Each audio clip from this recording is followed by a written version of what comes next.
मोदी जी, राम मंदिर के मुद्दे पर मैं कई जगह थोड़ी बहुत रिपोर्टिंग कर लेता हूँ। अभी भी तो गया था मैं, जब भी वहाँ पे जय श्री राम के नारे लगते हैं बीजेपी के, तो कार्यकर्ता ही नहीं, क्योंकि एक रैली में सब कार्यकर्ता तो नहीं होते, हजारों लोग होते हैं, तो राम मंदिर के जब भी जय श्री राम की बात आती है एक तरह से उत्साह बढ़ जाती है। अभी भी ये खुलकर हो रही है, अच्छी बात है। मगर विपक्ष के जो अप्रोच है राम मंदिर को लेकर, उन्होंने कहा कि ये एक प्राण प्रतिष्ठा, उन्होंने कहा राजनीतिक समारोह या राजनीतिक कार्यक्रम उन्होंने कह दिया। अब भी कहते हैं राम मंदिर जाएंगे मगर तारीख नहीं बताएंगे, वही अप्रोच उनका चल रहा है। तो जबकि ये एक हिंदू धर्म के लिए, और जो जितने हिंदू हैं, जितने सनातनी आप हैं, मैं हूँ, हमारे लिए एक धार्मिक मुद्दा है, राजनीतिक मुद्दा नहीं है। मगर ये राजनीतिक मुद्दा अभी बन चुका है कि उनके अप्रोच के कारण। आपने कोशिश की है राम मंदिर के स्थापना में पूरे दक्षिण भारत, उत्तर भारत, सब जगह के लोगों को, उनकी संस्कृति को एकजुट करने की। तो आप इसको जब देख रहे हैं पॉलिटिकल इशू बन चुका है और बनाने की कोशिश हो रही, इसका क्या रिस्पॉन्स होगा इलेक्टोरेट से, वोटर्स? मैंने पहले इन सारे जो जिस प्रकार की भाषा लोग बोल रहे हैं ना जी, इनको एक सवाल पूछना चाहता हूँ। हमारे देश में अंग्रेज राज तो करते ही थे, सरकार तो चलाते थे और लोगों की भलाई का काम भी करते थे, रेलवे बनाते थे, क्या नहीं करते? क्या जरूरत थी आजादी का आंदोलन की? भाई सब तो चल ही रहा था, स्कूलें खुलती थी, अस्पताल खुलते थे, रेलवे चलती थी, रोड बनते थे, क्या जरूरत थी? क्यों देश में सैकड़ों हजार लोग शहीद क्यों हुए? क्यों अंडमान निकोबार काला पानी की सजा क्यों भोग रहे थे? स्वाभिमान कोई चीज होती है जिंदगी में। 500 साल तक राम मंदिर के लिए शायद दुनिया के अंदर एक बहुत बड़ी घटना है कि एक श्रद्धा के लिए 500 साल तक एक समाज लड़ता रहा, हर व्यवस्था से लड़ता रहा जी। और मंदिर बना करके रहेंगे, ये संकल्प पीढ़ी दर पीढ़ी लड़ाई चली है।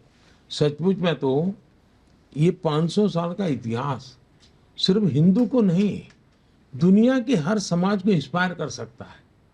ये बलिदान का इतिहास है, ये त्याग का इतिहास है, ये तपस्या का इतिहास है। आप उसको भी अपने ही पूर्वजों ने किया है, कोई बार बार नहीं किया है, और गुलामी की जंजीरों के बीच किया है, स्वमान के लिए, स्वाभिमान के लिए।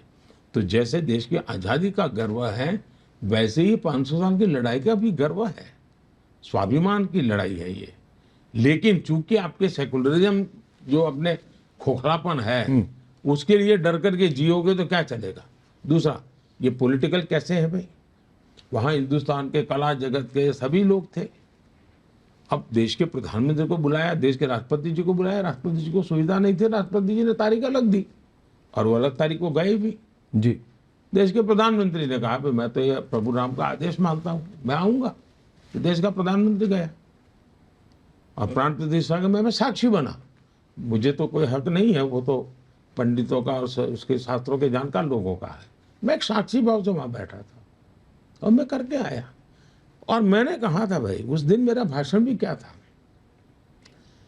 कि हमारी यात्रा राम से राष्ट्र की तरफ है, हमारी यात्रा देव से देश की तरफ है। ये जो इंस्पिरेशन मिलता है वो देश की भलाई के काम आना चाहिए।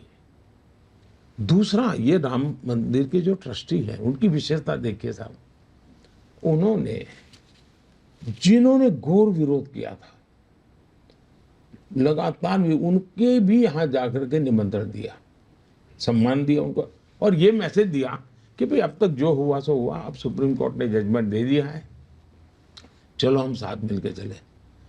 उस निमंत्रण को उन्होंने ठीक करा दिया। दूसरी तरफ ऐसा ही निमंत्रण उन्होंने बाबरी मस्जिद का केस लड़ने वाले, राम मंदिर के खिलाफ अदालत में सुप्रीम कोर्ट तक लड़ने वाली 2-2, 3-3 पीढ़ी जिसकी लड़ती रही, वो इकबाल अंसारी, उनको भी निमंत्रण दिया। तो उन्होंने कहा भी अब सुप्रीम कोर्ट का जजमेंट आ चुका है, अब मेरा गिला शिकवा कोई रहता नहीं है, और वो स्वयं प्राण प्रतिष्ठा के कार्यक्रम में आकर के बैठे। इतना ही नहीं, उन्होंने उनका जो गनमैन है जो हिंदू है, तो उन्होंने एक बाजार से राम मंदिर की प्रतिमूर्ति खरीद कर उसको गिफ्ट दी इकबाल अंसारी जी ने। अब मैं सोचता हूं एक इकबाल अंसारी सच्चा सेकुलर है कि कांग्रेस सच्ची सेकुलर है? तो इस एक घटना से मुझे लगता है इकबाल अंसारी सच्चा सेकुलर है। जब तक लड़ना था अपने हकों के लिए वो लड़ते रहे, न्यायपालिका ने कहा तो उसको स्वीकार करते चले, और ये लोग हैं उनकी वोट बैंक की राजनीति है। तो देश इकबाल अंसारी को भी देखता है और शाही परिवार को भी देखता है और मूल्यांकन करता है कि आपने इसको ठुकरा दिया। राजनीतिकरण आपने किया है, वहां एक शब्द बोला नहीं गया है किसी के खिलाफ। इवन इतना बड़ा 500 साल के बाद सुप्रीम कोर्ट में विजय हुआ था, लेकिन हिंदुओं ने जश्न नहीं मनाया था, उत्सव नहीं मनाया था, पटाखे नहीं फोड़े थे। क्यों? हम किसी भी समाज को दुखी, किसी को पराजित, और मेरा तो उस दिन स्टेटमेंट था और औरों का भी था कि ये जय विजय का विषय नहीं है, ये सबको जोड़ने का अवसर है ये। तो जिस दिन राम जन्मभूमि का जजमेंट आया उस दिन भी सबको जोड़ने की बात हुई है, लेकिन दुर्भाग्य है कि कुछ लोगों को इस प्रकार की प्रवृत्ति के बिना अपनी वोट में बिखर जाएगी, इसकी चिंता है। प्रधानमंत्री जी, आपके हर कार्य पर सवाल उठाए जाते हैं। एक अभी आपने भगवान श्री राम की बात कही, वैसे हमारे संविधान में भी राम राज्य का एक चित्र है, वहाँ पे राम सीता लक्ष्मण का चित्र है। नंदलाल बोस जी ने शायद वो चित्र बनाई है। और आज कहा जाता है कि नरेंद्र मोदी जी से डरिए, अगर नरेंद्र मोदी जी तीसरी बार प्रधानमंत्री बनेंगे, ये 400 पार क्यों चाहते हैं, इनकी मंशा क्या है। और ये कही जा रही है, इसमें बहुत सीधी तरह से आपसे पूछ रहा हूँ, कही जा रही है कि अगर इस बार प्रधानमंत्री बने और भी ज़्यादा ताकतवर प्रधानमंत्री बने तो ये संविधान को बदल देंगे। और आपने कहा है कि ये कोई बदल नहीं सकता अंबेडकर जी के संविधान को, मगर ये सवाल इतना उठ रहा है प्रधानमंत्री जी, मैं चाहता था इस इंटरव्यू में थोड़ी विस्तृत तौर से आप अपने पॉइंट ऑफ व्यू को मैं जरूर कहूंगा जी।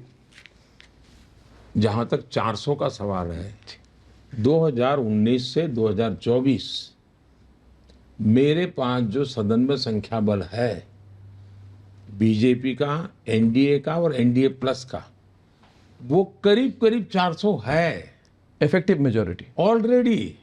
आज जो वर्तमान में पार्लियामेंट चल रही है, उस पार्लियामेंट में हम ऑलरेडी 400 हैं।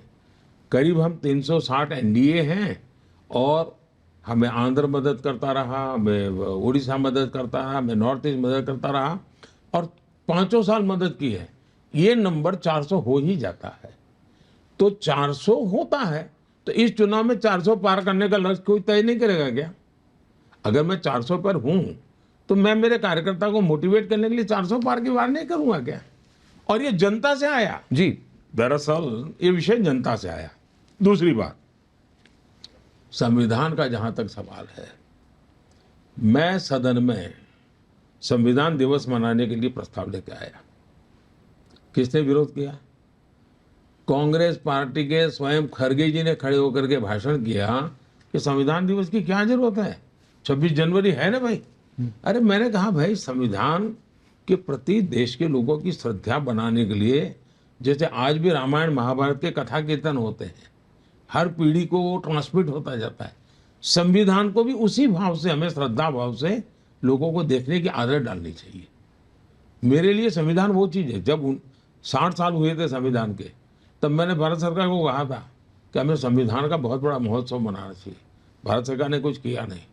मैंने मेरे गुजरात में संविधान के 60 साल के निमित्त बहुत बड़ा अभियान चलाया था, और इतना ही नहीं, मैंने संविधान एक ग्रंथ को हाथी के ऊपर सजाया था, और मैं खुद हाथी के पैरों के पास पैदल चलता था। क्यों? सामान्य मानवी को मुख्यमंत्री से भी बड़ा संविधान होता है, ये संस्कार करने थे मुझे। तो संविधान के प्रति मेरा समर्पण ये है। मैं पार्लियामेंट में गया तो संसद को मैंने माथा टेका था। मैं 19 में जब प्रधानमंत्री पद के लिए मेरी पार्टी ने मुझे नेता चुना, तो मैंने पहले मेरा सर संविधान के सामने झुकाया था, तब जाके मैंने पद का ग्रहण करता हुआ भाषण किया था।